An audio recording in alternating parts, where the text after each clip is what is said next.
tiempo de mi hermana Ivonne Y Ferrer. antes de ir al tema del PLD y de las candidaturas, porque ni modo, no hay que sustraerse y hay que seguir un poco viendo. Por supuesto, siempre decimos son lecturas que se hacen sobre posibilidades. No estamos dando ni ofreciendo diagnósticos, ni mucho menos aventurándonos a decir tal cual esto es lo que va a ocurrir. No, Ojalá pudiéramos son hacerlo, escenarios que se pero plantean. tenemos creo que un poco la capacidad para por lo menos intentar dilucidar algunos escenarios posibles. Pero antes de eso, dos informaciones nos servían, tres, cuatro, no sé cuántas informaciones nos servían que tienen que ver precisamente con servicios, con la gente, de manera directa. Una de esas informaciones nos hablaban del 66% hoy, en el Día de las Mujeres, jóvenes, muy jóvenes, que son ninis, que no tienen ni trabajo, que tampoco estudian y que probablemente muchas de ellas forman parte de esa legión, de ese porcentaje tan alto de embarazadas en adolescentes que hace rato se convirtió en un tema de salud pública. Lo hemos dicho desde aquí, de esta mesa, con mucha preocupación. Probablemente dentro de ese 66% que nos ofrecen como cifra global.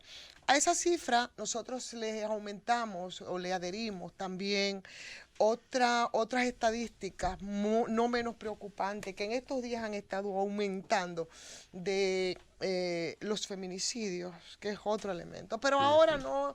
no nos vamos a detener ahí. Yo cuando digo no nos vamos a detener ahí, yo estoy diciendo los que deberían detenerse, e incluso desde los mismos medios de comunicación, porque lo que ahora convoca es otra cosa en tiempos electorales y donde se está jugando esta pelota tan caliente. ¿Cómo tú te vas a pensar que, por ejemplo, el fin de semana pasado en Santo Domingo Este hubo 3 mujeres que fueron muertas a manos de sus parejas?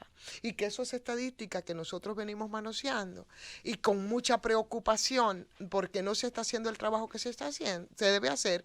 Vamos a detenernos en eso cuando realmente puede ser más noticia que el PLD en su fábrica de presidente tiene 11 gente que quieren optar por la candidatura presidencial. Entonces, que maten 3 o 4 mujeres más o que lleguemos al 70% de nuestras mujeres jóvenes que están, óyeme, sin hacer absolutamente nada, y no es por decisión propia, seguro que no es por decisión propia, muchos por la marginalidad, por la falta de acceso al conocimiento, ¿no? Y otras simplemente por esa indiferencia oficial que está muy metida en sus temas y en sus cuestiones. Josefina, que vas sesenta y a seis acotar punto algo. siete por ciento Sin embargo, tú no ves ninguna oferta de esos precandidatos para que esa cifra disminuya, ni con programas que, aunque sean mentiras, ni en los programas de precampaña tú lo ves. Es decir, aquí no hay solución ninguna para esa vaina. No hay solución porque no es una preocupación, sin embargo es un tema. Ahora, en la manera tan oportunista que a veces es utilizado es también de preocupación, porque como siempre hemos dicho, hay temas que van, vienen, depende de cuál sea,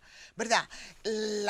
Cuál sea, en qué punto, ¿verdad? Esté el tema político como para un poco desinflar.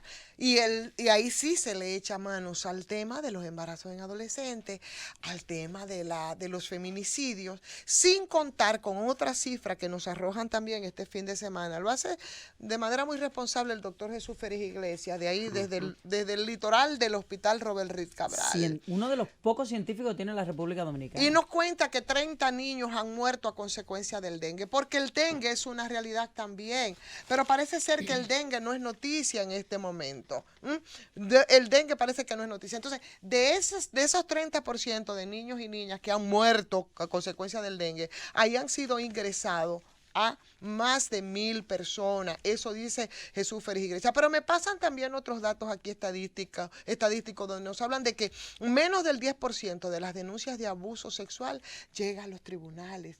Eso es una realidad, y es una realidad drástica, es una realidad dramática. Si el 20% de los segmentos de la población que te incluye la niñez y la adolescencia, permanece sin asistir a las escuelas y laboralmente está desocupado. En ese casi 67%, porque como bien corrige Josefina, es 66.7%, de los así marginados, entonces pertenece al sexo femenino, como indican esas estadísticas de organismos especializados que obliga incluso hoy a un editorial del periódico Hoy, no solo a las cifras que nos arrojan, se necesitarían entonces pocos índices negativos más para encender las alarmas por las implicaciones sociales de una exclusión tan grave como la que nos están ofreciendo hoy, en una nación donde la mayoría de las personas son jóvenes.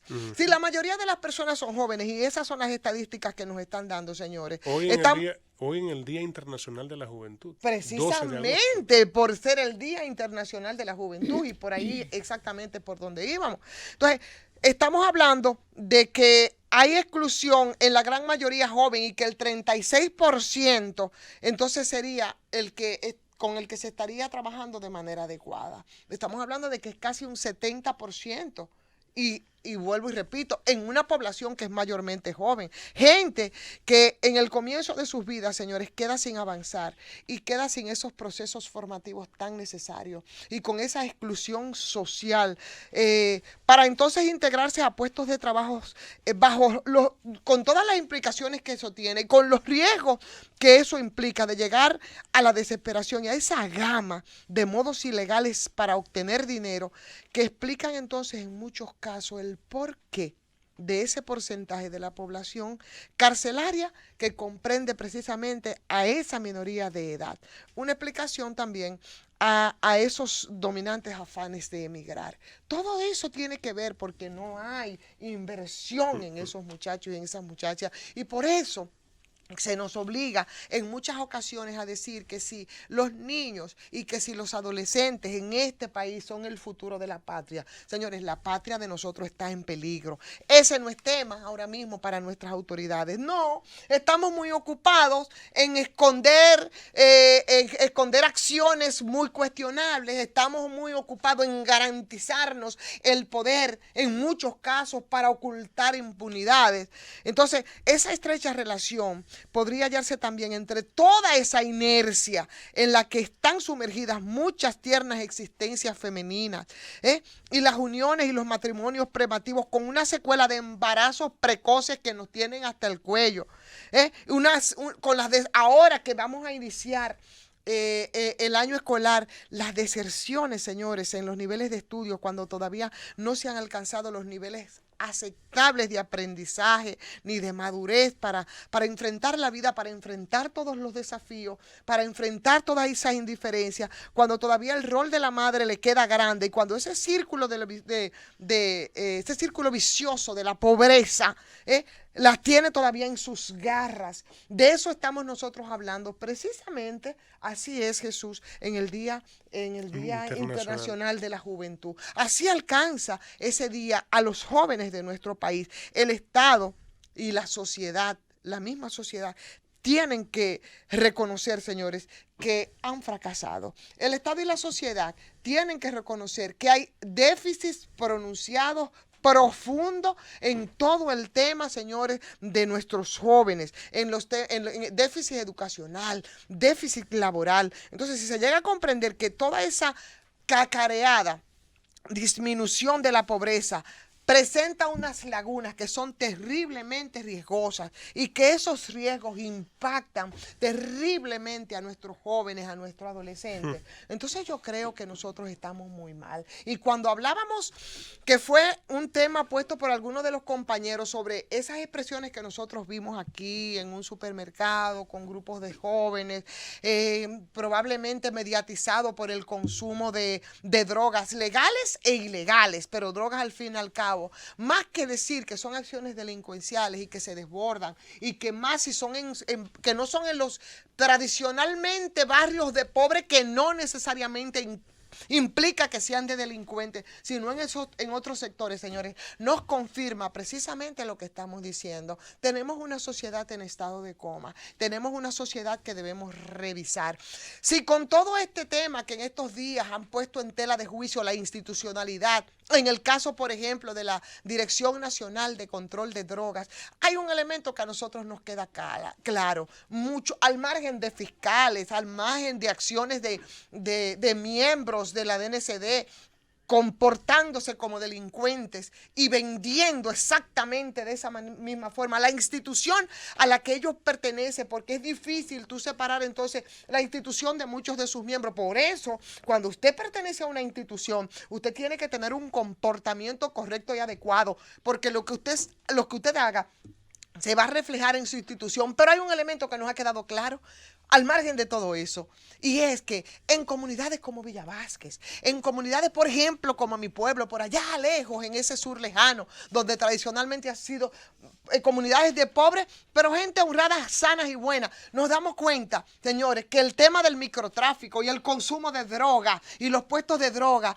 es algo que hay que tomar en cuenta, porque dan hasta para contabilizarse. De eso nos enteramos nosotros en una comunidad por allá, por Montecristi, en Villa Vázquez. Es el consumo, porque lo que ocurrió ahí es porque hay un microtráfico que se mueve, y ese microtráfico tiene que ver entonces con lo que ha ocurrido en las alturas. Así alcanza, señores, este Día Internacional de la Juventud a nuestros jóvenes, y eso denota una sociedad que definitivamente hay que atender porque está prácticamente en estado de coma. ¡Llévatela!